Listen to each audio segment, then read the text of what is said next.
Namaku Cindy dari Propnex Boulevard. Aku di sini sudah hampir 10 tahun sih. Kalau aku namaku Ian, aku dari Propnex Boulevard kurang lebih 7 tahunan. Sebelumnya sudah pernah dapat sih.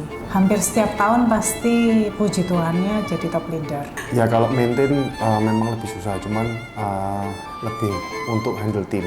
Karena kalau timnya kita memang lumayan banyak orangnya, kebetulan banyaknya aktif. Jadi kita bisa mengarahkan mereka ini lebih enak. Tujuannya tim leader kan selain closingan pribadi, tapi juga tim yang produktif. Kurang lebih ya sekitar 200-an, tapi sebelumnya itu aku juga punya banyak tim manager dan sudah punya another team leader juga underku gitu. Ya puji Tuhannya kan, maksudnya kita punya 200 orang ya under CNY division, tapi kan kita punya another team leader, punya banyak juga manager. Jadi mereka tuh ya anggapannya kita di sini tuh kayak punya manajemen masing-masing lah. Jadi aku sebagai tim leadernya yang anggapannya yang paling atas tuh cuma memantau mereka aja gitu. Nanti kalau memang ada kesulitan barusan nyarinya ke aku gitu.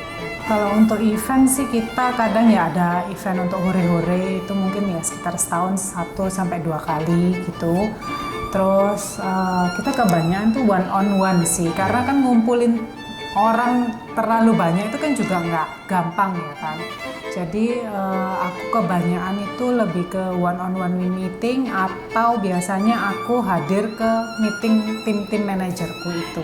Jadi manajerku punya tim, aku hadir di situ biasanya gitu sih. Ada, jadi kita juga menyisihkan waktu untuk ketemu dengan para manajer-manajer yang ada di tim kita. Itu kita bikin reguler, cuman waktunya tentatif karena mereka banyak manajer, jadi kita kumpulinnya juga harus menentukan jadwal yang pas gitu. Soalnya manajer under kita aja sudah sekitar 20-an orang lebih ya. Jadinya untuk ngumpulin semuanya itu kan nggak gampang gitu. Kalau soal kesulitan itu sebenarnya paling susah itu adalah memaintain manusia. Bisnis yang berhubungan dengan manusia itu paling susah. Karena setiap orang punya kepentingan yang berbeda-beda. Kita maunya ke A, mereka maunya ke B dulu, ke C dulu, barusan ke A. Jadi memang kesulitannya unik. Kita nggak bisa menceritakan karena setiap pribadi itu punya karakter yang berbeda-beda.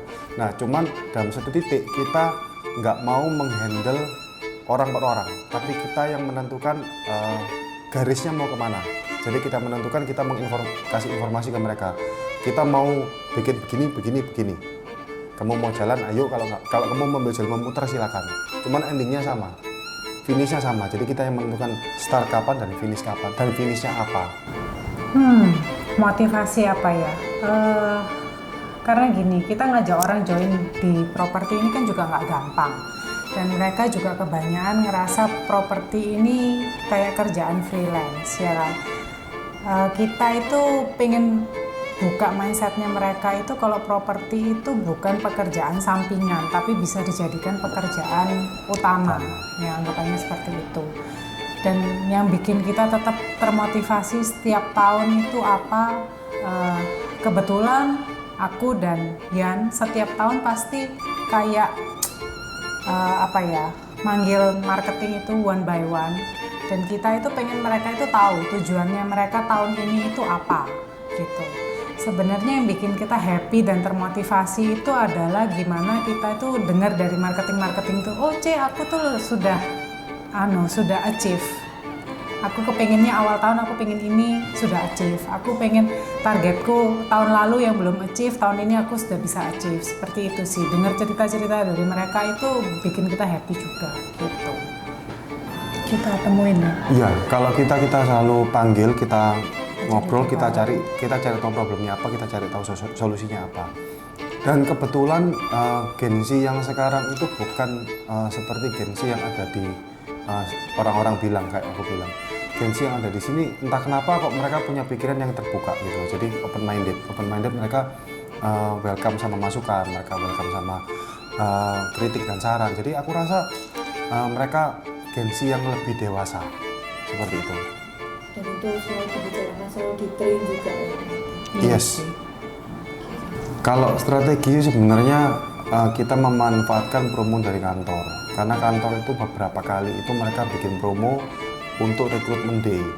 Nah, biasanya rekrutmen day itu kita manfaatkan untuk ajak orang yang belum pernah join di properti ataupun yang sudah pernah jadi agent. Dan yang kedua, kita memanfaatkan situasi kantor yang sangat positif. Jadi kita beberapa kali menemui agent-agent lain, brand lain yang sudah aktif. Waktu mereka tanya, apa keuntungannya saya ini join kantormu? Tak bilang, ya kantor kita ini kantor yang positif. Aku nggak bisa cerita, kamu harus mampir kantorku dulu, kamu harus lihat dan kamu harus rasakan suasana positif apa yang kita berdua maksud. Setelah itu kita ajak mereka kantor, mereka lihat seberapa positif kita, seberapa support kita ke para agent yang ada di kantor Properties Boulevard. Ya dari situ mereka mulai terbuka, cara pandangnya sudah mulai berbeda.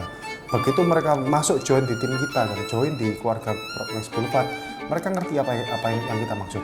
Seperti itu. Oke, mungkin selain itu ya untuk regenerasi mungkin aku dan timku underku, aku nggak pernah maksudnya menganggap mereka itu sebagai saingan, anggapannya seperti itu. Tapi aku berusaha gimana caranya supaya aku bisa menciptakan tuh tim leader baru dan manajer baru gitu sih. Jadi semakin bisa regenerasi ke bawah juga dan timnya akan semakin gede juga kan. Targetnya pasti ya pengen timnya tuh semakin gede ya. Dan targetku juga aku pengen punya tim leader lagi. Kan sekarang sudah ada satu. Pengen punya tim leader lagi underku dan yang sekarang marketing bisa naik jadi tim manager semakin banyak. Aku selalu bilang nggak masalah startnya terlambat, tapi finishnya sama. Jadi mau start ini hari, mau start besok atau minggu depan, it's okay. Yang penting finishnya kita jelas, kita finishnya mau apa. Seperti itu. Oke, kalau dari aku mungkin ya bagi marketing yang ada sekarang, ya yuk kita kejar sama-sama, kita belajar sama-sama untuk kita bisa achieve lagi, lebih lagi gitu sih.